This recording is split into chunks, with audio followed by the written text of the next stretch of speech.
yang dikasih oleh Tuhan, kita akan kembali menerima hidup yang berkelimpahan dari Tuhan lewat kebenaran firman Allah.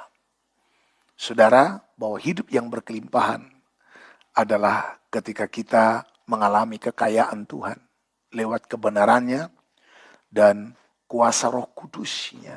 Itulah kelimpahan kita. Itulah kekayaan kita. Nah, kekayaan yang sejati adalah ketika kita memahami Dia, ketika kita mengenal pribadinya, mengerti kehendaknya, memahami kebenarannya, mencintai firman-Nya, dan hidup dalam tuntunan Roh-Nya. Itulah kekayaan sejati. Itulah kekayaan yang sesungguhnya. Nah, kalau ini kita miliki, haleluya, dunia ini seperti yang sudah Tuhan rencanakan dari semula. Maka firman Tuhan berkata, engkau akan berkuasa atas dunia ini.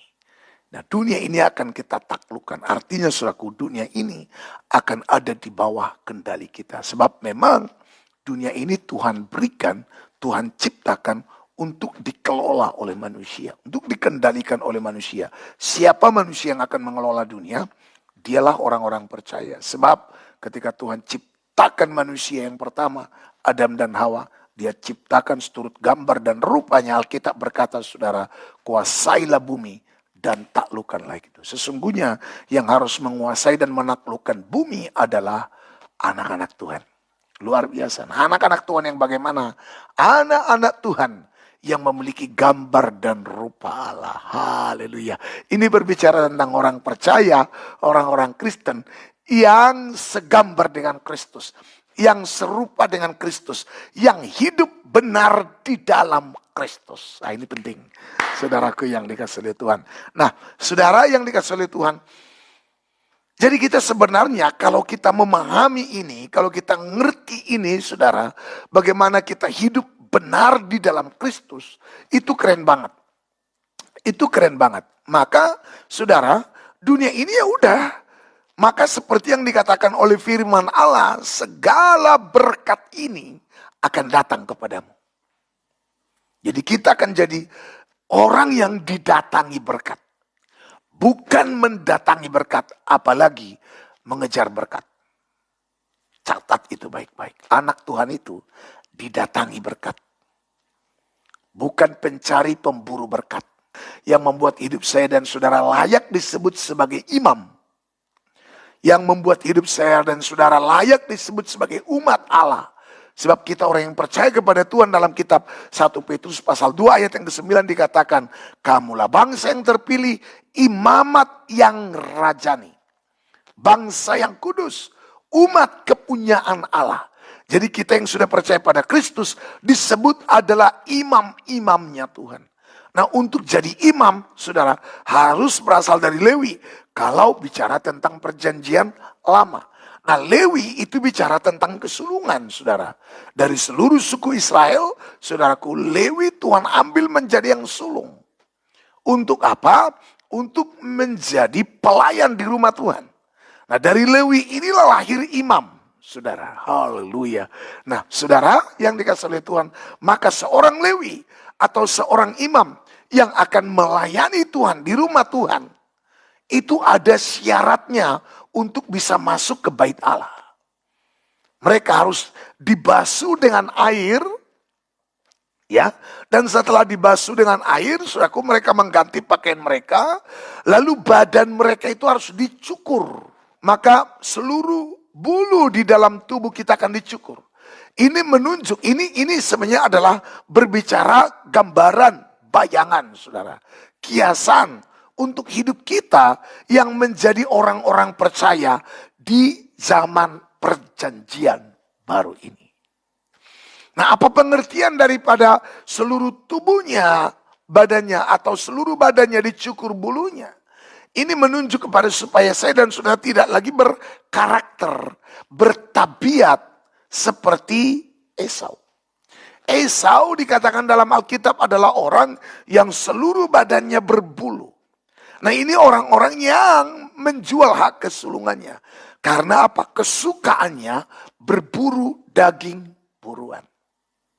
Berburu daging buruan. Ini gambaran daripada manusia yang sudah tidak lagi hidup di dalam kehendak dan rencana Allah. Karena apa? Mereka sudah bukan lagi orang yang didatangi berkat, tetapi orang yang mendatangi berkat. Bahkan mereka adalah pemburu berkat. Nah, ini yang bahaya. Pemburu dolar. Ya, dan pemburu hal-hal, mengejar yang berasal dari dunia ini. Dalam Kolose pasal 2 ayat yang ke-11, bahwa kita sudah tinggal di dalam Dia, saudaraku. Ya, dalam Dia kamu telah disunat. Bukan dengan sunat yang dilakukan manusia, tetapi dengan sunat Kristus yang terdiri dari penanggalan akan tubuh yang berdosa. Jadi kalau kita sudah tinggal benar di dalam Kristus, jadi Kristen yang sejati, Kristen yang benar, maka kita akan punya sunat Kristus. Sunat hati, saudara. Nah, sunat hati ini, saudaraku yang dikasih oleh Tuhan, kita sudah dengar ini Sabtu kemarin, saudara, bahwa sunat itu dikerjakan oleh pisau batu, saudara. Jadi bagaimana kita disunat, itu tetap semua adalah bayangan kiasan yang ada di dalam perjanjian lama, saudara. Bahwa zaman dulu itu orang-orang Israel itu disunat dengan pisau batu. Ini bicara tentang firman yang keras, tajam dan keras. Mendengar firman yang tajam dan keras. Nah, firman yang tajam dan keras itu akan mengalihkan, membawa kembali pikiran kita, hati kita kepada pikiran dan hati yang benar seperti yang dikehendaki oleh Allah. Agar apa? Agar kita jangan lagi hanya mengejar yang lahiriah. Makanya sunat kita bukan sunat hurufiah atau lahiriah, tapi sunat rohani. Sunat rohani. Sunat rohani inilah yang membuat saudara dan saya akhirnya mampu memikirkan perkara yang di atas. Sunat rohani inilah, sunat hati inilah yang membuat saya dan saudara mampu melihat kekekalan. Nah, ini penting. Jadi kita nggak hanya mentok dalam perkara-perkara lahiriah duniawi. Tapi kita mampu melihat kehidupan yang ada di balik kehidupan sekarang ini. Jadi kehidupan kita bukan hanya kehidupan sementara di dalam daging, tapi ada lagi kehidupan di balik kehidupan ini. Nah, kehidupan di balik kehidupan sekarang ini itulah kehidupan yang sesungguhnya. Adapun kehidupan sekarang ini adalah hanya sebuah proses untuk kita masuk kepada kehidupan yang kekal. Ini penting supaya saya dan saudara jangan lagi berputar-putar. Sekali lagi, jangan lagi hanya berputar-putar dalam hal perkara dunia yang sementara, hidup yang sementara. Nah, orang-orang yang hanya fokusnya pada hidup yang sementara, tanda belum hidup dalam Kristus. Belum Kristen yang sesungguhnya. Orang yang belum hidup sebagai Kristen yang sesungguhnya, itu jelas adalah orang yang belum sunat rohani. Sunat hati. Jadi sunat hati membuat kita menjadi manusia rohani. Manusia rohani membuat orang itu selalu memikirkan perkara yang di atas. Kekekalan. Nah terus Pak, kita nggak pikirin lagi kebutuhan. Siapa bilang? Tapi lihat. Karena Tuhan sudah berjanji. Soal kebutuhan kita di bumi. Dijamin. Burung di udara saja. Burung di udara. Tuhan pelihara. Karena kasih-Nya. Tuhan selalu menolongku. Burung di udara dia pelihara. Tidak pernah menabur, tidak pernah menuai, tidak pernah mengumpulkan gandum dalam lumbung, tapi terpelihara. Gak ada ceritanya, belum ada sejarahnya para burung mengalami krisis ekonomi. Justru manusia yang mengalami krisis ekonomi. Burung yang flu, manusia yang mati. Itu kan ada istilah flu burung. Sekarang ada corona, ada nggak burung yang mati karena kena corona? Nggak ada, saudaraku. Lihat tuh, burung santai banget hidupnya. Karena Alkitab berkata mereka selalu berkicau memuji Tuhan. Jadi kicauan burung itulah pujian bagi Tuhan.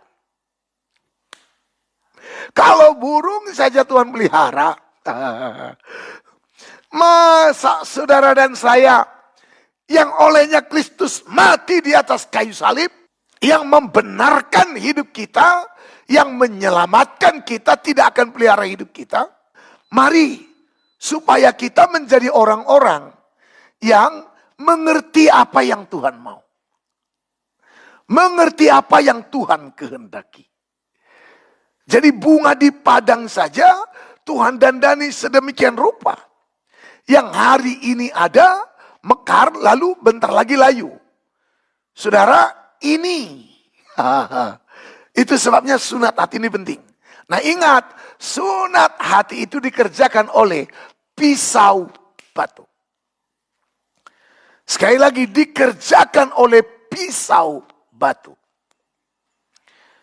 Nah pisau batu, saudaraku yang dikasih oleh Tuhan, adalah berbicara tentang firman yang tajam dan keras.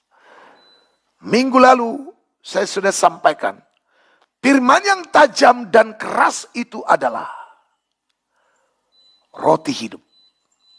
Dan roti hidup itu adalah dagingnya.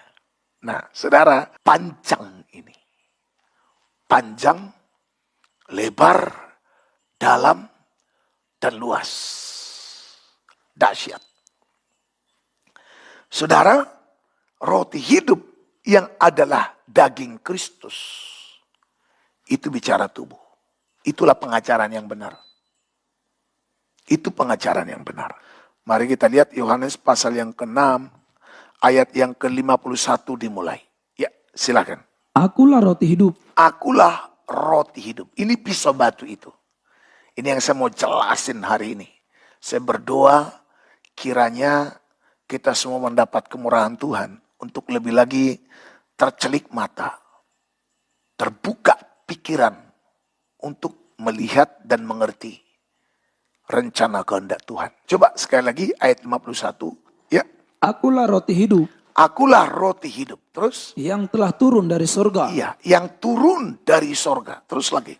Jikalau seorang makan dari roti ini, ia akan hidup selama-lamanya. Ia akan hidup selama-lamanya. Terus? Dan roti yang kuberikan itu ialah dagingku. Perhatikan. Roti yang kuberikan itu ialah dagingku. Ini makanan keras. Pisau batu. Untuk menyunat. Dagingnya. Dagingnya berarti tubuhnya. Aha. Nah ini yang disebut dengan pengajaran tubuh Kristus. Atau yang lebih banyak dikenal istilah pengajaran mempelai. Yang Alkitabiah. Ya, pengajaran mempelai yang seturut firman Tuhan. Itulah tubuhnya, dagingnya yang diberikan kepada saya dan saudara sebagai makanan. Ini makanan rohani. Jadi kalau saudara mau bersunat hati, ingat tergantung makananmu. Apa makananmu? Kau nggak akan pernah bisa sunat hati kalau yang kau makan bukan pisau batu. Ini istilah ya. Jadi kita makan pisau batu, Pak. Tunggu dulu, jelasin, dengar dulu penjelasannya. Pisau batu itu bicara tentang ketajaman, tajam dan keras. Ini bicara perkataan Tuhan. Karena pedang, pisau itu juga digambarkan perkataan. Dalam kitab Wahyu firman Tuhan berkata, dari mulut Tuhan keluar sebilah pedang. Dan itu bicara tentang firman. Yesus juga berkata, saudaraku, ya aku datang membawa pedang. Pedang ini, saudara tahu, dia berkata untuk memisahkan ayah dan ibu. Memisahkan orang tua dan anak. Memisahkan orang yang bersahabat dan segala macam. Ini terjadi pemisahan. Kata pemisahan ini bicara pengudusan. Karena kata kudus itu artinya kita dipisahkan. Sama seperti Abraham.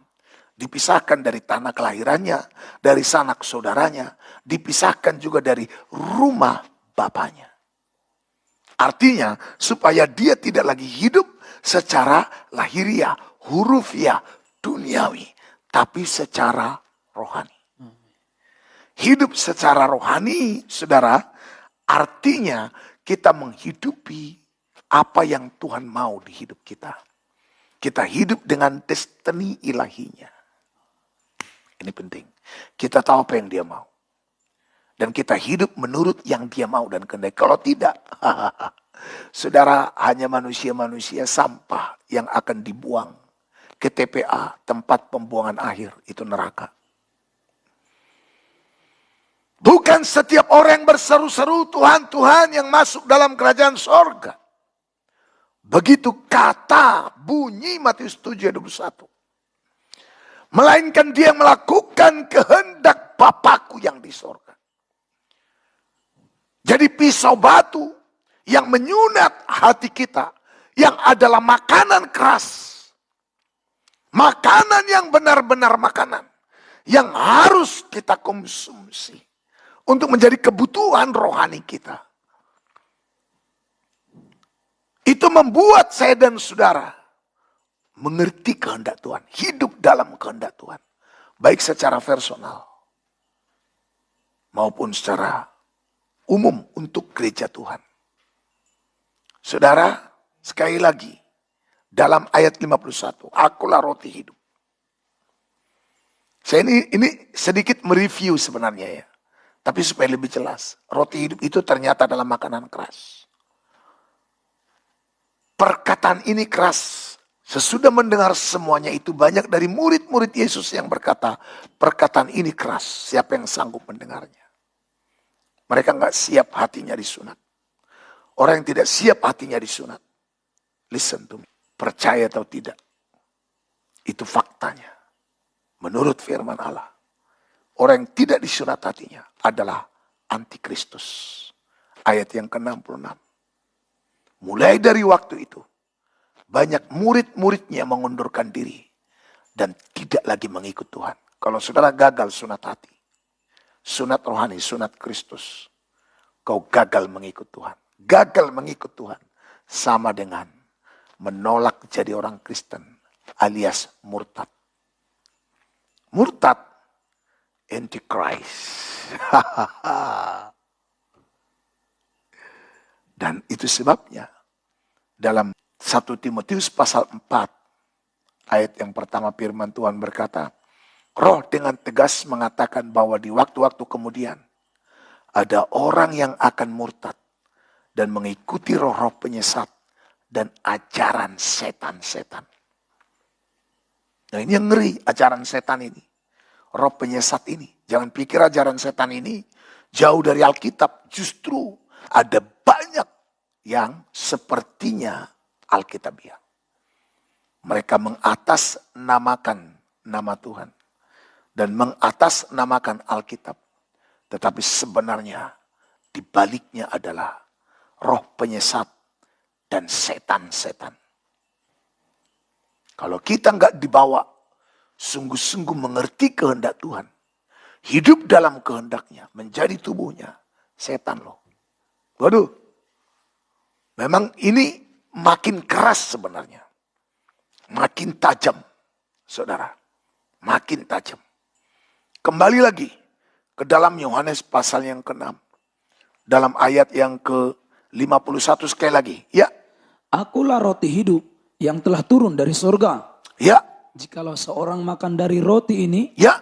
ia akan hidup selama-lamanya. Hidup selama-lamanya. Kalau makan roti itu. Kalau udah disunat hatinya. Dia akan hidup selama-lamanya. Karena apa? Kalau hatinya disunat, dia tinggal dalam Kristus. Begitu dia tinggal dalam Kristus, dipastikan. Tidak berbuat dosa. Karena di dalam dia tidak ada dosa.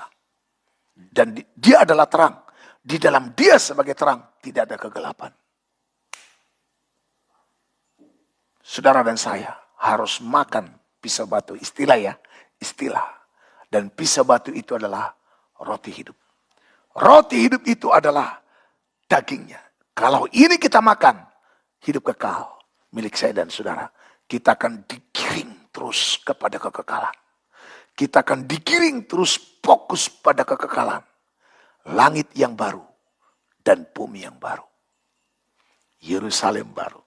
Satu kota tanpa malam. Itulah Yerusalem baru. Dan saudara dan saya. Aduh, ini kok panjang lebar saudaraku. Ya, saudara dan saya adalah keturunan perempuan merdeka. Dan perempuan merdeka itu adalah Yerusalem sorgawi. Itu gambarannya. Karena ada dua perempuan yang dikenal sebagai istri Abraham.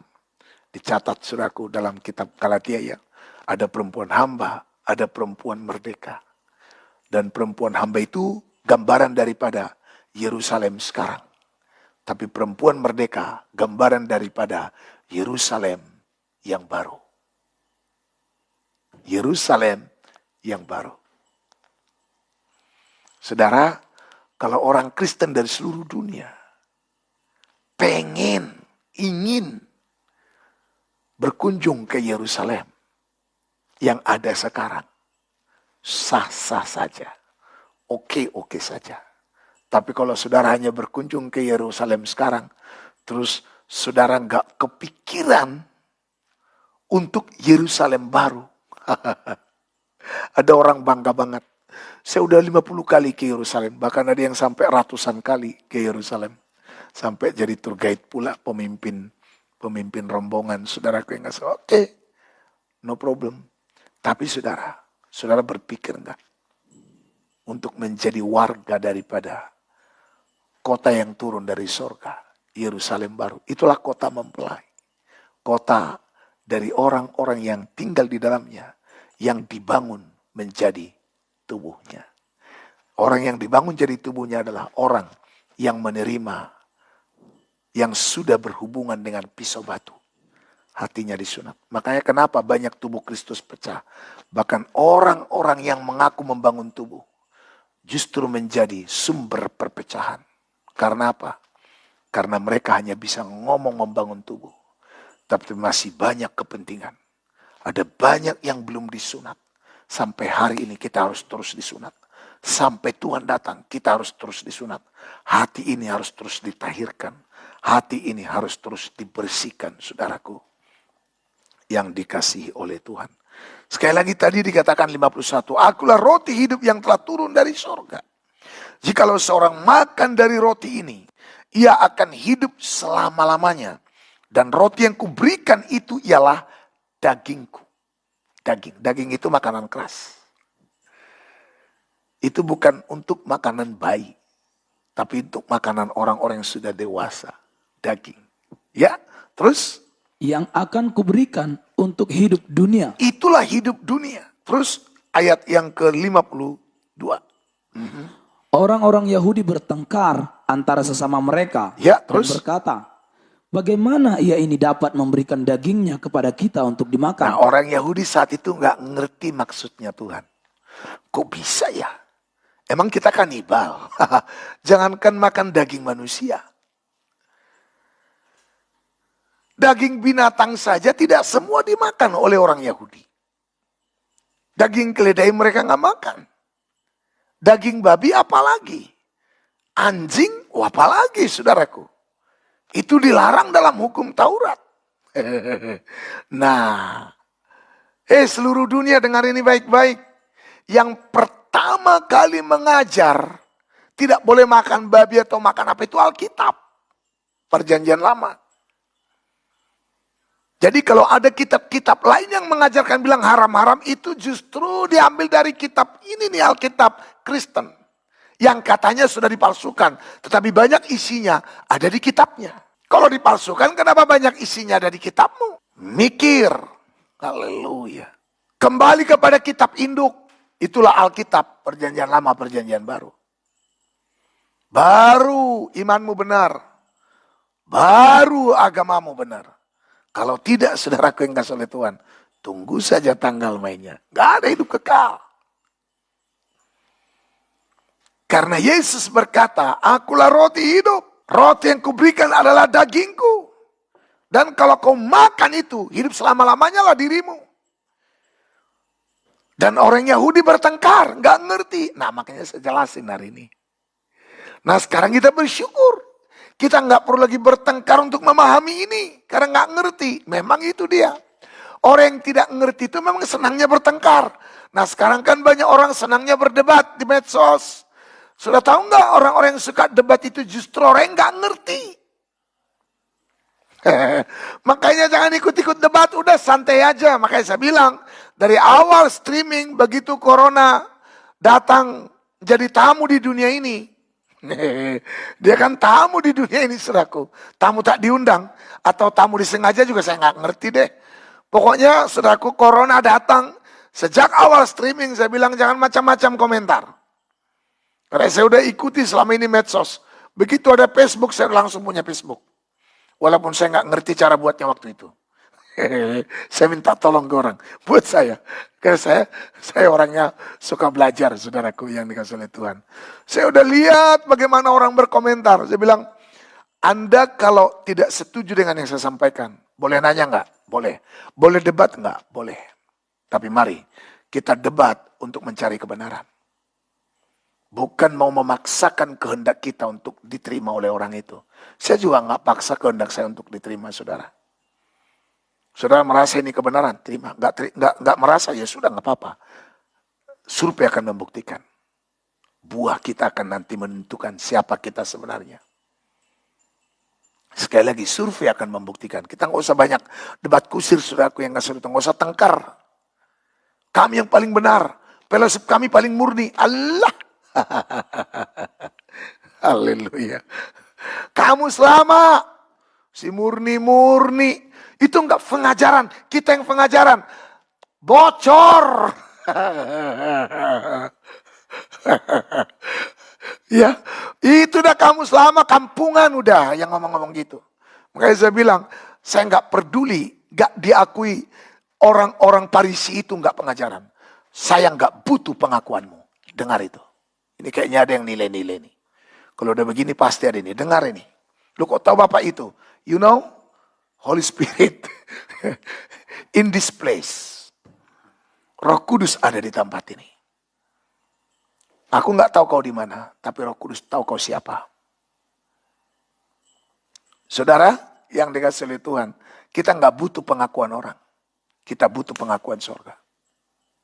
Survei membuktikan. Kita akan lihat. Oh Bapak nantang, bukan nantang, karena itu firman Tuhan. Dari buahnya kamu akan kenal mereka. Dari buah, bukan dari perdebatan.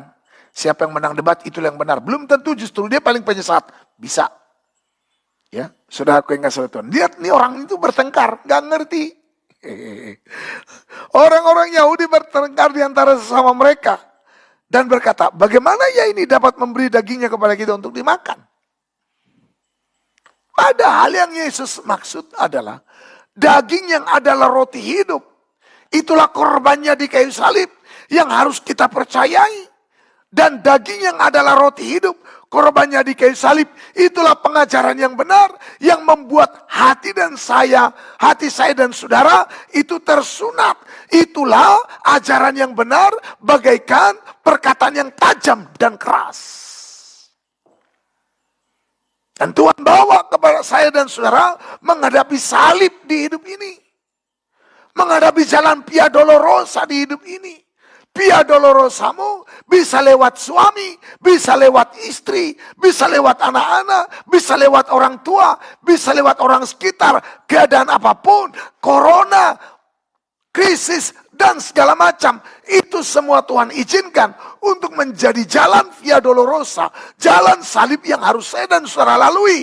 Dengan tetap percaya pada Tuhan. Dan melihat tangan Tuhan yang bela dan pelihara hidup kita. Itu dia. Jadi nggak apa-apa kita melewati jalan salib. Seolah-olah kita yang kalah. Seolah-olah kita yang terhina. Seolah-olah kita yang terbuang. Seolah-olah kita nggak benar. Seolah-olah dinyatakan oleh seluruh dunia kita penyesat. Tapi ujungnya adalah bangkit. Itu yang penting. Bukankah seluruh dunia berkata Yesus adalah penyesat waktu itu? Tapi endingnya dia bangkit. Dan kebangkitannya tak terbantahkan. Dan bukti dia bangkit, terbukti sampai hari ini. Orang yang percaya pada Tuhan dibuktikan hidup dengan kuasa. Kuasa yang membangkitkan. Tidak ada agama apapun di dunia ini yang mempercayai iman pada kitab sucinya yang mampu membangkitkan orang mati kecuali hamba-hamba Kristus. Kristen. Hanya di Kristen ada kebangkitan orang mati.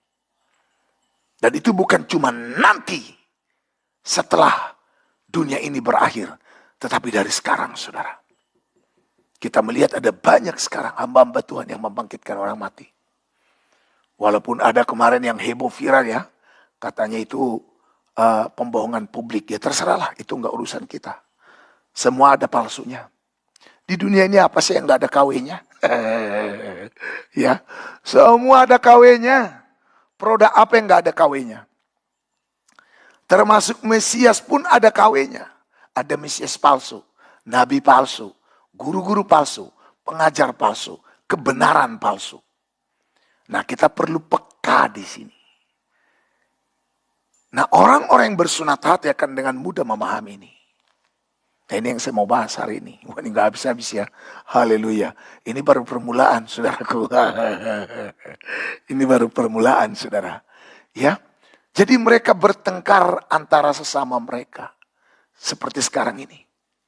Jadi orang-orang yang bertengkar itu adalah orang-orang yang belum bersunat hati. Udah. Jadi kalau udah sukanya bertengkar, kita paling benar, ini. Kamu yang ini, kamu yang begini. Sudahlah, yang benar itu Tuhan. Yang benar itu firman. Saya pun bukan yang benar, tapi dialah yang benar, Tuhan. Nah, kita ini adalah orang-orang yang dibenarkan. Nah, kalau kita sudah jadi orang yang dibenarkan, ayo kita buktikan lewat buah hidup kita. Ayo kita buktikan, gak usah teriak-teriak. Kita berkata, aku paling murni, yang lain abal-abal, yang lain kaleng-kaleng. Haleluya. Tidak usah, saudaraku. Oh, pengajaran kami paling murni. Dari Surabaya, dari Malang, dari Batam, dari Filipina, dari yang murni itu dari Alkitab dalam pewahyuan Roh Kudus. Titik. Kalau lebih daripada itu dari setan. Haleluya. Oh, ini tajam-tajam banget. Yes. Yang gitu-gitu harus segera diputus, saudaraku. Yang dikasihi oleh Tuhan. Katakan amin. Ya, ayat 53. Ya. Maka kata Yesus kepada mereka, Ya. aku berkata kepadamu, sesungguhnya jikalau kamu tidak makan daging anak Jika manusia. kamu tidak makan daging anak manusia. Makin ngerti kita hari ini. Artinya, kalau kamu tidak menerima pisau batu yang akan menyunat hatimu. Artinya apa lagi? Kalau kamu tidak menerima perkataan yang tajam dan keras dari firman Allah. Jangan salah pula ya. Jadi gitu ya, harus tajam dan keras. Lalu tiba-tiba besok di mimbar, saudara tajam-tajamin khotbahmu, saudara keras-kerasin khotbahmu. Bisa tersinggung loh jemaat, kalau enggak benar-benar kau ada dalam pengurapan itu. Semua harus dalam pengurapannya. Semua harus dalam pimpinan rohnya. Saudara jangan tiba-tiba dengar begini, tiba-tiba kau gimbal habis pula jemaat hari Minggu. Ya, ketemu orang juga mau langsung keras, tunggu berhikmat. Saya juga, kalau khotbah begini, kadang-kadang juga saya enggak mau lagi keras. Saya pengen lembut deh, saya pengen lembut. Tapi nanti begitu saya mau begitu, justru bisa 3 kali lipat. Bukan cuma 2 kali lipat, lebih tajam lagi. Ya memang sudah begitu. Pemakaian Tuhan itu sudah anugerah dan karunia Tuhan atas hidup saya, saudaraku yang dikasihi Tuhan. Dan kita semua sesuai dengan panggilan masing-masing.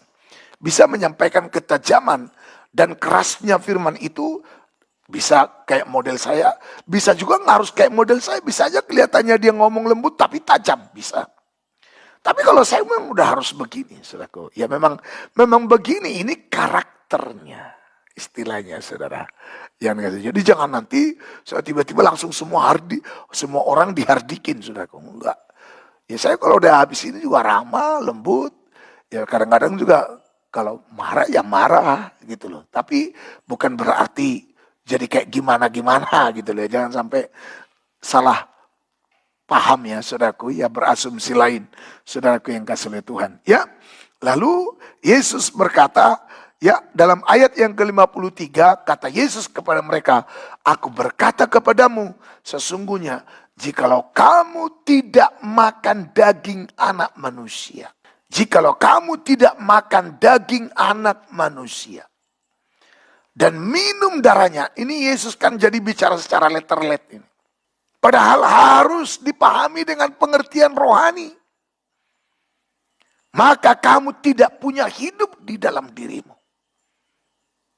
Makanya kalau saudara dengar itu saya sudah sampaikan dalam kitab Yeskiel. Kalau kita nggak sunat hati. Tuhan bilang apa? Keji dan orang asing. Ya, keji dan orang asing. Oleh karena tidak bersunat hati. Dan disebut jadi orang keji. Dan itu Tuhan sangat marah kepada orang Israel, saudaraku. Yeskiel 44 ayat yang ke-6. Katakanlah kepada kaum pemberontak, Ya. yaitu kaum Israel. Terus? Beginilah firman Tuhan Allah. Ya. Cukuplah perbuatan-perbuatanmu yang keji itu. Terus? Hai kaum Israel, yang membiarkan orang-orang asing, yaitu orang-orang yang tidak bersunat Ya, hatinya. perbuatan keji. Orang asing yang tidak bersunat hatinya. Keji dan asing. Jadi kalau tidak sunat hati, di mata Tuhan, kita menjadi gereja keji, asing. Jangan jadi jemaat Kristen yang keji dan asing. Kenapa? Tidak bersunat hati. Tidak bersunat hati artinya tidak makan dagingnya, tidak minum darahnya. Artinya tidak mau menerima firman yang tajam dan keras. Artinya tidak siap menjalani hidup lewat berbagai proses, lewat berbagai tantangan, lewat berbagai rintangan, lewat berbagai tekanan. Lihat di Alkitab, mana ada orang-orangnya Tuhan yang diakui Tuhan sebagai kepunyaannya, sebagai nabinya, sebagai hambanya. Mana ada yang tidak melewati yang namanya jalan Via Dolorosa, istilahnya. Jalan padang gurun, nggak ada. Semuanya melewati sengsara. Abraham melewati sengsara. Sampai menunggu 25 tahun. Akhirnya Ishak pun dilahirkan. Ishak pun juga demikian. Yakub pun demikian. Abraham pun demikian. Yusuf pun juga begitu. Nggak ada pengalaman hidupnya yang enak. Kalau secara dunia, Daud pun juga demikian. Lihat orang-orang yang hati Tuhan berkenan kepada mereka. Itu selalu, saudaraku yang kasih Tuhan, adalah orang-orang yang sudah melewati lembah baka, lembah kelam, turun naik gunung. Dipahitkan, dilukai, disakiti. Itu sudah jadi pengalaman mereka. Itulah pisau batu. Jadi kalau mau jadi Kristen terus cari zona nyaman, mau cari yang enak di hidup, mau ngalami mujizat-mujizat saja, tapi nggak mau bersentuhan dengan yang namanya pisau batu, nggak mau makan roti hidup yang adalah dagingnya, dan dagingnya plus darahnya, itu kan bicara sengsara, itu kan bicara salib. Jadi daging dan darah itu bicara salib. Salib bicara penderitaan. Salib bicara tentang tantangan. Salib bicara tentang tekanan. Dan itu sudah harus jadi warna hidup kita. Jadi jangan takut ditekan, jangan takut diancam, jangan takut diintimidasi. Jangan takut menghadapi badai, jangan takut menghadapi taufan. Ada Tuhan kita yang besar. Justru di sini kita harus tunjukkan kita punya Tuhan. Gak apa-apa badai datang. Gak apa-apa Goliat muncul. Kalaupun Goliat muncul, dengar, kita akan penggal kepalanya. Karena kita punya Tuhan yang menjadi andalan kita. Haleluya. Kau Tuhan jadi andalanku. Hanya Kau Tuhan yang ku percaya. Di saat aku sudah tak mampu, hanya Yesus sanggup melakukannya. Aku percaya ada mujizat. Aku percaya Tuhanku dahsyat. Perbuatan ajaib telah dikerjakannya.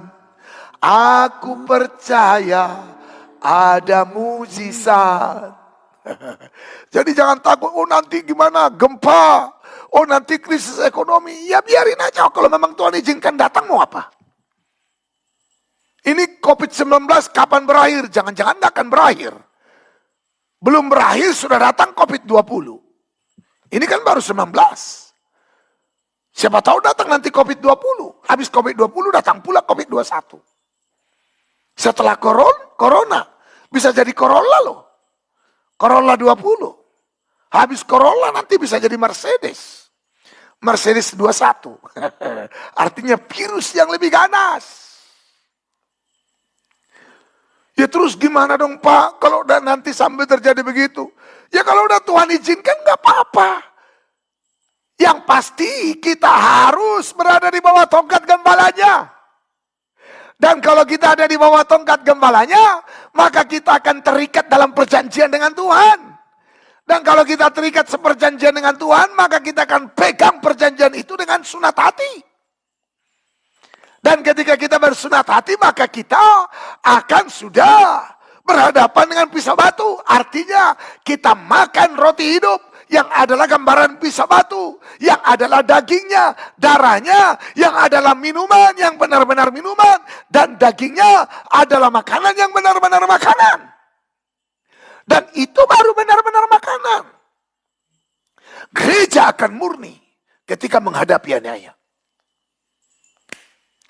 Gereja akan murni ketika menghadapi kesulitan.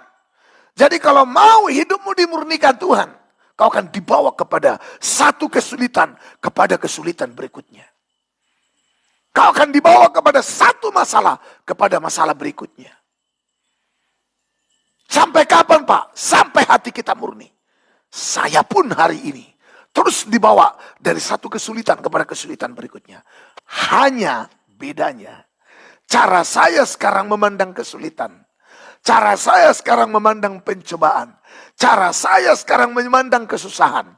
Berbeda dari cara saya 20, 30, bahkan 10, 5 tahun yang lalu. Berbeda.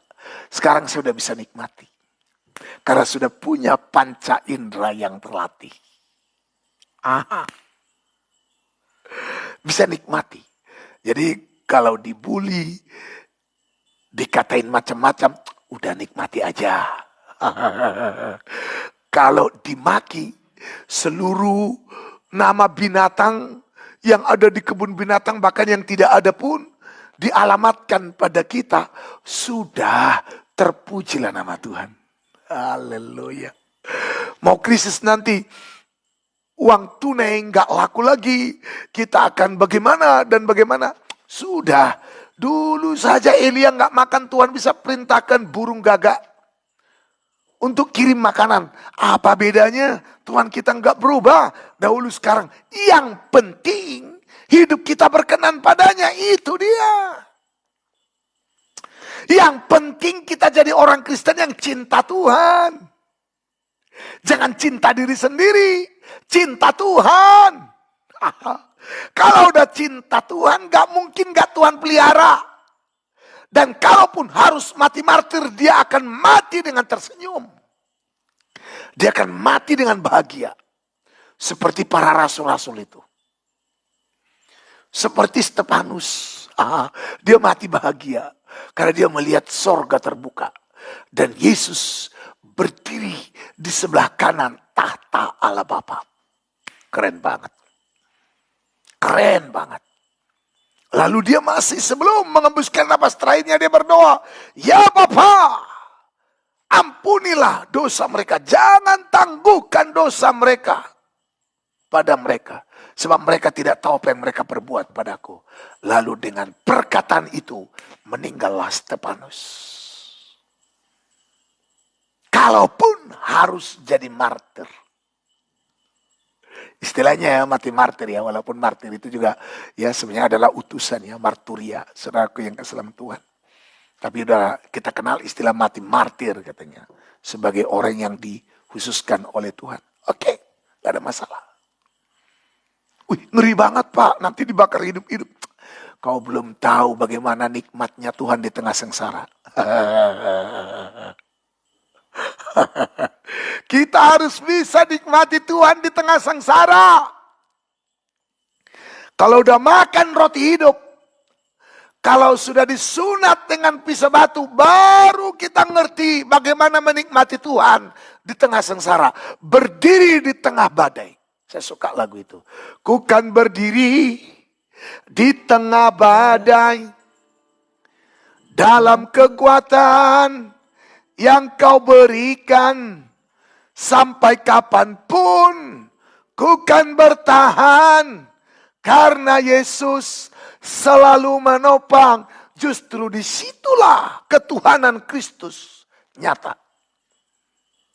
Justru di sini nanti kita akan bungkam mulut-mulut kotor dan mulut-mulut busuk dari mereka yang selalu menyangkali ketuhanan dari Kristus. Hei para mulut kotor. Haleluya. Tunggu tanggal mainnya. Karena justru di tengah badai itu, kami akan buktikan Yesus adalah Tuhan. Kau akan terkejut, terheran-heran melihat orang-orangnya Tuhan yang percaya Yesus Tuhan terpelihara di tengah badai, aman di tengah tsunami. Bukankah itu dulu pernah kita dengar, saudaraku? Orang-orang yang diterjang tsunami, mereka berteriak, Tuhannya orang Kristen, selamatkan saya. Dan Tuhan nyatakan kemuliaannya. Itu ajaib. Itu luar biasa. Itu bukan kata orang, kata-katanya. Itu memang fakta. Kita dengar orangnya bersaksi. Ada di YouTube, saudaraku, yang dikasihi oleh Tuhan. Jadi, saya dan saudara tidak akan keji dan asing di mata Tuhan kalau bersunat hati. Artinya, kalau kita sudah makan dagingnya, kita makan roti hidup. Makanya kalau perjamuan kudus jangan asal. Kalau engkau mau makan dagingnya, minum darahnya, bukan hanya untuk supaya engkau sembuh. Ingat, kau makan dagingnya, kau minum darahnya. Itu berarti kau siap menderita seperti dia yang menderita. Kau siap memikul salib. Kau siap jalan di jalan Via Dolorosa. Saya percaya lewat perjamuan kudus kesembuhan terjadi. Saya percaya. Bukan hanya percaya, saya ngalami.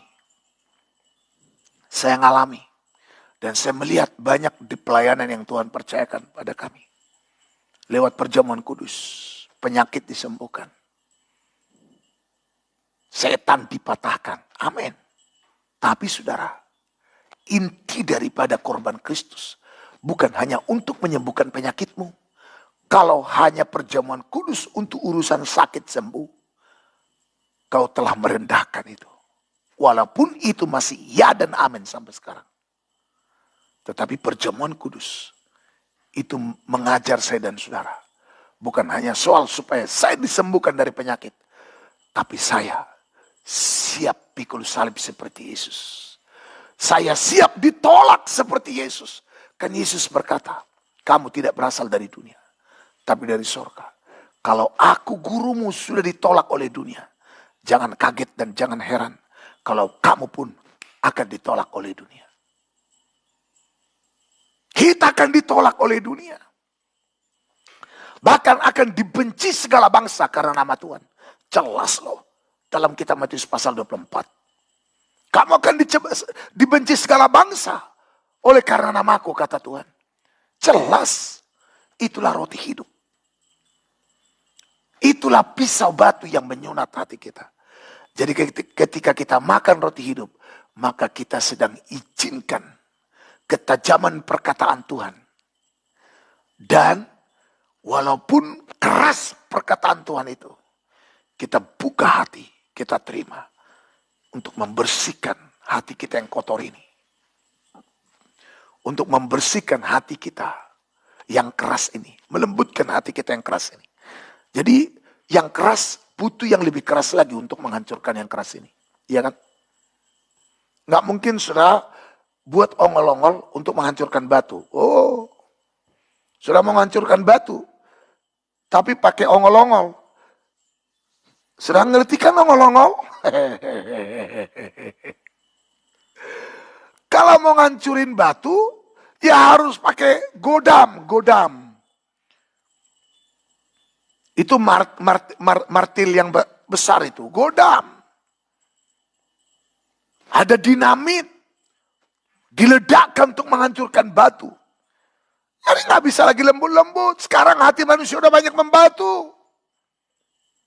Khotbah lembut kadang-kadang nggak masuk. Udah keras pun kadang-kadang masih lebih keras lagi hatinya. Makanya butuh yang lebih tajam lagi. Yang powerful. Haleluya. Supaya jangan berkutik dia. Haleluya. Biar hati kita ini ditawan gitu loh. Ditawan Tuhan lewat kekuatan firman dan rohnya. Aha. Haleluya. Oh my God. Luar biasa Tuhan kita dahsyat. Haleluya.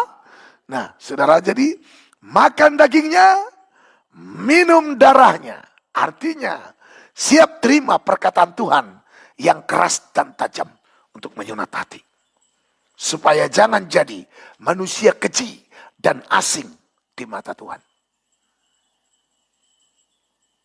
Makan dagingnya, minum darahnya berarti mau diajar. Karena bicara tentang dagingku adalah benar-benar makanan, darahku adalah benar-benar minuman. Dan barang siapa makan dagingku, minum darahku, ia mempunyai hidup di dalam dirinya. Ia punya hidup di dalam dirinya. Ini bicara pengajaran dalam ayat 59. Masih di Yohanes pasal yang ke-6. Ya. Semuanya ini dikatakan Yesus di Kapernaum. Ya. Ketika ia mengajar di rumah ibadat. Jadi itu adalah firman pengajaran. Perkataan yang keras dan tajam. Harus melukai memang. Harus dilukai. Yang namanya sunat, nggak ada yang nggak dilukai. Orang nggak mungkin disunat kalau nggak pernah dilukai. Dan saudara harus bisa dilukai pakai firman. Dan harus bisa terima ketika firman melukai hatimu. Ketika ada khotbah yang tajam melukai hatimu. Tetapi untuk memperbaiki hidup kita. Bukan melukai untuk menyiksa, bukan. Memperbaiki hidup kita. Membedah hati kita. Mengambil semua virus. Mau virus corona, virus kanker, atau virus apa saja yang ada di hati kita. Termasuk selaku keangkuhan, kesombongan, semua itu virus. Yang jauh lebih berbahaya dari corona. Saudara, mari. Ya, terima pengajaran ini. Pengajaran inilah yang membuat kita hidup. Kalau kita makan ini, kita punya hidup dalam diri kita. Kalau kita udah punya hidup di diri kita, corona datang. Mati coronanya. Karena kita punya hidup. Dan hidup yang kita punya di diri kita adalah firman. Tuhan Allah sendiri. Bukankah karena firman. Semua yang ada ini. Yang kelihatan, yang tak kelihatan ada. Yang di surga. Yang di singgah sana-sana. Semua diciptakan oleh firman. Dan itu ada di dalam kita. Keren banget. Makanya keren. Hidup Kristen itu keren banget. Di dalamnya ada kuasa supranatural. Kuasa yang adikontrati. Dan ada firman kekal. Dan tidak mungkin gagal. Wow. Dalam. Luar biasa saudaraku. Oke, lanjut lagi. Ayat 54. Masih di Yohanes pasal yang ke-6. Ya. Barang siapa makan dagingku dan minum darahku. Ya. Ia mempunyai hidup yang kekal. Ya. Dan aku akan membangkitkan dia pada akhir zaman. Pasti dibangkitkan akhir zaman. Terus 55. Sebab dagingku adalah benar-benar makanan. Mantap ya, ini baru benar-benar makanan. Khotbah yang benar-benar khotbah yang menjadi kebutuhan makanan rohani kita. Ya harus benar-benar dagingnya Tuhan, firman. Kan firman itu telah menjadi manusia. Firman itu sudah jadi daging. Jadi kalau saudara mau dengar firman yang murni harus dari Alkitab. Bukan menurut pakar teologi ini, putus. Siapa dia kita juga nggak kenal. Ya tapi dia dulu adalah bapak gereja. Oke. Kembali ke Alkitab. Kembali ke Alkitab. Kembali aja ke Alkitab. Dan hidup dalam Roh Kudus. Semua yang tersembunyi akan dibuka. Bahkan hal-hal yang tersembunyi dalam diri Bapa dinyatakan. Itu dikatakan dalam 1 Korintus 2 ayat 10 dan selanjutnya. Hal-hal yang tersembunyi dalam diri Bapa akan dinyatakan. Oke, kita boleh belajar dari para pendahulu kita. Tapi ingat, mereka masih belum sempurna. Kita justru yang akan menyempurnakan pengetahuan mereka. Karena kepada kita juga akan ada pembukaan pewahyuan khusus Tuhan berikan. Kita hidup lewat pewahyuan yang mereka terima. Amin. Tapi jangan salah. Jangan berpatokan kepada pewahyuan yang mereka dapat dulu. Karena kepada kita pun sekarang Tuhan akan terus lanjutkan pewahyuan itu. Dan akan lebih sempurna. Dan pewahyuan yang diterima oleh para bapak gereja dulu akan disempurnakan oleh pewahyuan yang kita terima. Dan akan semakin sampai akhirnya tuntas semua pembukaannya. Sampai segala sesuatu disingkapkan. Dan gak mungkin gereja pendahulu kita, contohnya kayak Pendeta Van Gessel dulu, yang menemukan pengajaran ini, murni menerima semua, enggak. Karena kalau udah murni itu semua, waktu itu Tuhan udah datang di zaman dia. Dan kita akan Tuhan bawa lagi, andai kata dia hidup, dan tidak pernah ke surga, katakan gitu ya. Terus dia dengar lagi kita sekarang, dia akan terkagum-kagum. Karena roti itu selalu berlipat kali ganda. Bermultiplikasi. Dalam saudaraku. Makanya gak akan habis-habis. Gak akan habis-habis khotbahnya. Sampai kiamat. Gak akan habis-habis. Sampai kapanpun, karena firman ini kekal. Sampai kapanpun dibicarakan. Gak akan habis-habis. Selalu baru tiap pagi. Asal firman itu sudah mendarah daging dalam hidup kita. Sudah jadi lifestyle kita. Itu pun kita belum sempurna, saya belum sempurna. Mungkin masih jauh dari sempurna, tapi masih akan terus lagi disempurnakan. Jadi dagingku adalah benar-benar makanan. Darahku adalah benar-benar minuman. Ayat 56. Ya. Barang siapa makan dagingku Ya. dan minum darahku, Terus ia tinggal di dalam aku. tinggal di dalam aku. Terus Dan aku di dalam dia. keren, menyatu dengan Tuhan. Makanya ini yang dikatakan dalam Filipi 3 ayat 10-11. Yang ku kehendaki ialah mengenal dia dan kuasa kebangkitannya. Dan persekutuan dalam penderitanya ini pisau batu. Di mana aku menjadi serupa dengan kematiannya. Ini roti hidup. Sama. Supaya aku akhirnya beroleh kebangkitan dari antara orang mati. Nah ini Kristen sejati. Pisau batu roti hidup. Itu menunjuk. Itu mengarah kepada sunat hati kita.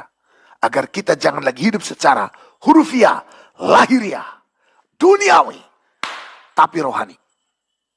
Tidak lagi hanya mengejar, memikirkan perkara yang di dunia. Kita harus punya badan, semuanya harus bercukur bulunya. Bilangan 8 ayat 6 dan 7. Coba sekali lagi, dibaca dulu ayat 6 dan 7. Ya. Ambillah orang Lewi dari tengah-tengah orang Israel dan tahirkanlah mereka. Ayat 7, ya. Beginilah harus kau lakukan kepada mereka Ya. untuk mentahirkan mereka. Ya. Percikanlah kepada mereka air penghapus dosa. Air penghapus dosa ini bicara penyucian, baptisan air, pertobatan yang benar.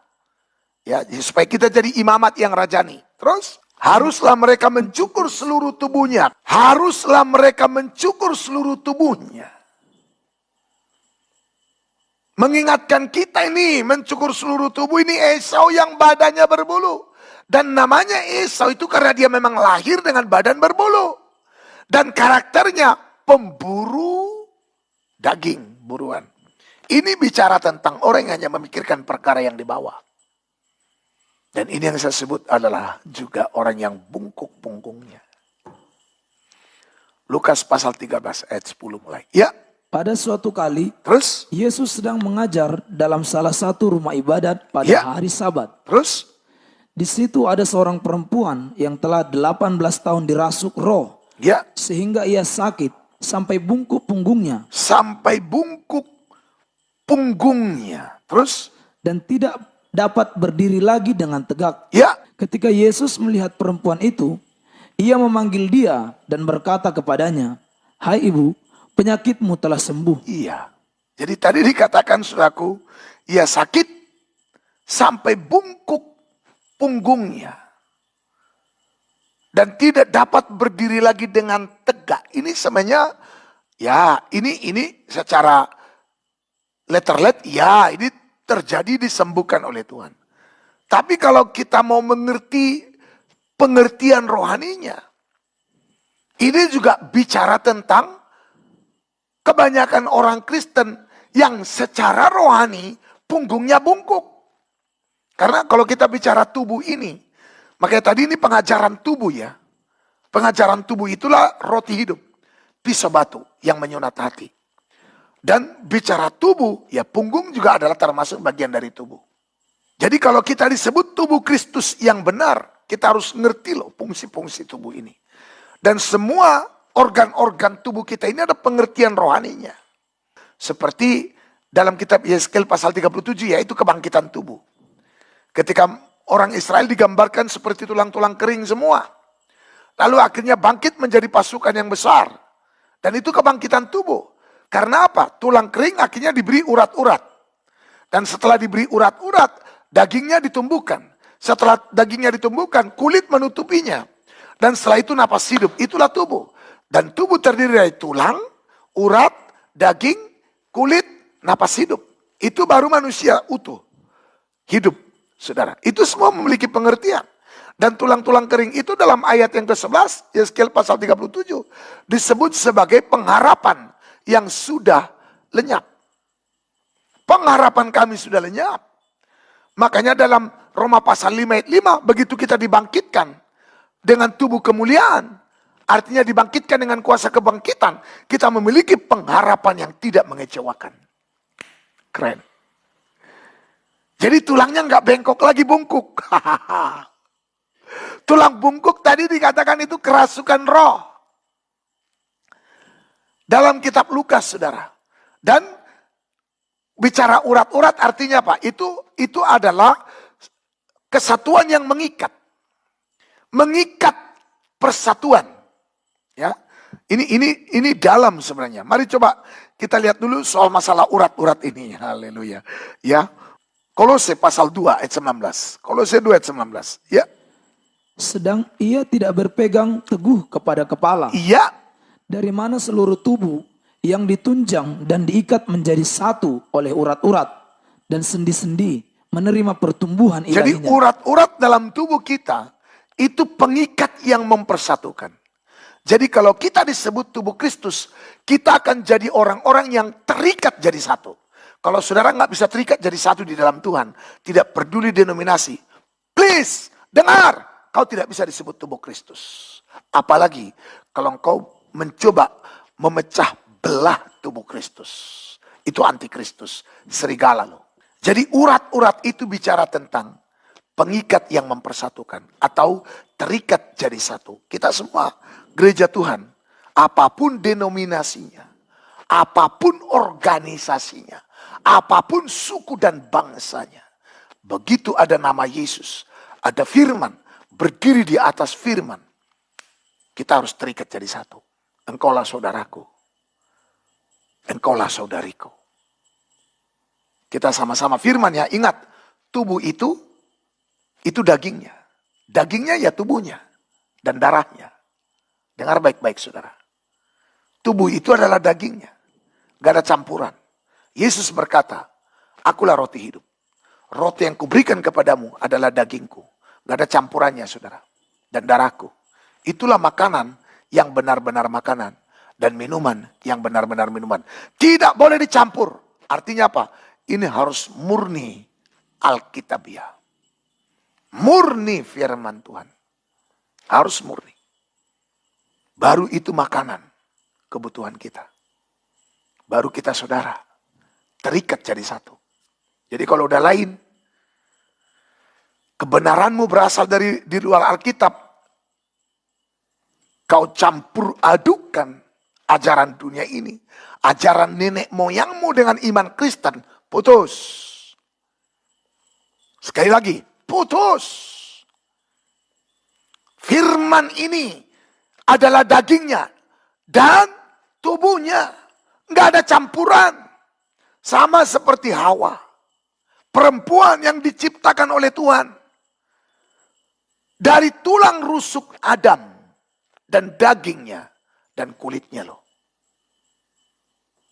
Nah, Yesus kan Adam yang akhir. Dan kitalah gereja. Hawa yang akhir. Mempelai perempuannya. Harus murni dari dagingnya dan tulangnya. Makanya waktu Hawa dibawa oleh Tuhan kepada Adam. Dalam kitab Kejadian, Adam berkata apa pasal 2? Inilah dia, tulang dari tulangku dan daging dari dagingku. Bukankah tubuh terdiri dari tulang dan daging? Yang di dalamnya ada urat dan ada kulit membungkus, ada darah mengalir. Dan ini bicara korban. Makanya kalau saudara dan saya, kalau mau jadi satu dan terikat, kita harus siap korban. Karena akan ada perbedaan. Perbedaan yang tidak mendasar. Yang tidak signifikan. Dan kita harus rela karena mungkin masalah karakter. Atau masalah ini. Kita harus belajar legowo istilahnya. Kita harus belajar legowo saudara. Dengan saudara-saudara kita yang lain. Saya pun juga masih ada kekurangan. Kita harus belajar saling mengampuni. Disinilah hidup dengan kasih. Sangat penting mengikat kita. Jadi urat-urat itu adalah kasih yang mempersatukan dan mengikat. Dalamnya pengertian tubuh itu ya. Inilah ajaran makanan yang benar-benar makanan. Dan minuman yang benar-benar minuman. Dan daging. Kan Yesus bicara. Yesus berkata, inilah dagingku. Roti yang kuberikan kepadamu adalah dagingku. Dan tubuh terdiri dari tulang, urat, daging, kulit, napas hidup. Itu dalam Yeskel pasal 37. Walaupun dalam urat ada darah mengalir. Dan itu juga bicara tentang perdamaian. Oh banyak lagi. Bahwa oleh darah bicara korban. Kita akan selalu bisa menyatu satu dengan yang lain. Jadi penyatuan itu harus butuh korban. Ya korban saudara. Mengalah. Kadang kita jengkel. Kadang kita aduh. Tapi nggak ada pilihan lain. Kita harus selalu urut dada. Walaupun kadang-kadang jengkel juga. Tapi ingat lagi. Oh enggak. Saya harus jadi korban. Kadang-kadang begitu lihat keadaan lagi kita bisa marah juga. Tapi enggak, saya harus jadi korban. Jadi tiap hari kita harus sunat. Sangkal diri pikul salib. Itu yang namanya tiap hari menyangkal diri pikul salib. Kadang-kadang juga saya pengen marah. Lihat orang macam-macam aneh-aneh. Kok kamu udah gini? Oh, tapi ingat lagi. Enggak, saya harus sabar. Ya, firman itulah yang terus membuat kita. Karena terjadi pertempuran terus. Antara hukum dunia ini hukum daging. Dengan hukum kebenaran. Di hidup kita itu ada. Dan kita berhadapan masih dengan dunia. Kita berhadapan dengan orang-orang di sekeliling kita. Ini bahkan tim ini juga. Jadi cepat move on gitu loh. Jadi jangan sakit hatinya sampai 3 hari 3 malam. Kampungan. Kalau sakit hati boleh, marah boleh. Tapi jangan sampai matahari terbenam. Itu kata Alkitab.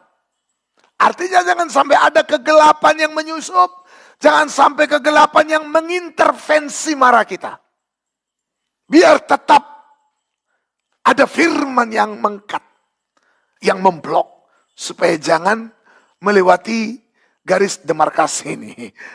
Batasan yang sudah Tuhan tetapkan. Tidak bisa. Kita juga masih berhubungan. Ada kelemahan. Udah cepat move on. Saya masih bisa terluka? Nggak bisa. Saya masih manusia. Bisa tersinggung nggak? Bisa. Bisa marah nggak? Bisa. Kalau dibiarkan bisa meledak nggak? Bisa kesurupan? Bisa. Tapi kita nggak mau lagi kesurupan kan gitu. Haleluya. Kita makanya ada self control ya, ada penguasaan diri saudaraku. Yang dikasih buah roh kan penguasaan diri. Yuk kok pendeta marah, marah tapi jangan sampai melampaui. Makanya kadang-kadang orang bingung juga, kok Bapak baru marah kok langsung bisa makan bersama dengan dia? Emang kenapa? Saya marah bukan benci orangnya. Marah dengan kelakuannya. Habis itu selesai. Kita bisa makan bersama, kita bisa. Bahkan kita pula yang traktir dia. Haleluya. Kita suruh nambah lagi sepuasnya. All you can eat. Makan sepuasnya. Saudaraku yang kasih lihat Tuhan. Wah kita makan. Haleluya. Ya. Jadi saudaraku yang kasih lihat Tuhan. Itu pengertian tubuh ya. Nah tadi kembali. Dikatakan, kenapa saya singgung ini sedikit? Karena tadi dikatakan bungkuk punggungnya. Nah, ini kita lihat dulu kembali saudaraku yang kasih Tuhan di dalam kitab Lukas pasal yang ke-13 itu. Di situ ada seorang perempuan yang telah 18 tahun dirasuk roh. Dirasuk roh. Ini kaitannya tadi dengan badan yang berbulu, saudara. Sehingga ia sakit sampai bungkuk punggungnya. Makanya dikatakan dalam Kolose pasal 3. Karena kita sudah dibangkitkan dalam Kristus ayat yang pertama. Saudara, ya, carilah perkara yang di atas, di mana Kristus ada duduk di sebelah kanan Allah. Lalu ayat yang kedua, pikirkan perkara yang di atas, bukan yang di bumi. Gak mampu memikirkan perkara yang di atas. Hanya memikirkan perkara yang di bumi. Saudara yang dikasihi oleh Tuhan, mari. Supaya jangan bungkuk punggungnya, cukur semua. Bulu badannya, begitu kan tadi. Saudaraku yang kasih dalam Tuhan. Ya, mari. Jadi disebut orang yang bungkuk punggung itu kerasukan roh. Nah kita akan lihat saudara yang dikasih oleh Tuhan pengertian rohani daripada bungkuk punggung ini. Ya, mari kita lihat kitab Amsal pasal 12 ayat yang ke-25. Ya. Kekhawatiran dalam hati membungkukkan orang, tetapi perkataan yang baik menggembirakan dia. Ya. Kekhawatiran dalam hati membungkukkan orang. Tetapi perkataan yang baik menggembirakan dia. Jadi bicara tentang bungkuk punggung itu bicara tentang kekhawatiran. Kekhawatiran akan dunia ini. Ini gambaran daripada tubuh yang tidak bercukur bulunya. Ya, haleluya. Mari saudaraku yang dikasihi oleh Tuhan. Supaya kita makan roti hidup itu. Perkataan yang keras, tajam dan keras itu. Untuk menyunat hati kita. Ya, supaya hidup kita berkenan kepada Tuhan. Dan kita terus dilayakkan bagi kemuliaan nama Tuhan. Tuhan Yesus memberkati kita semua.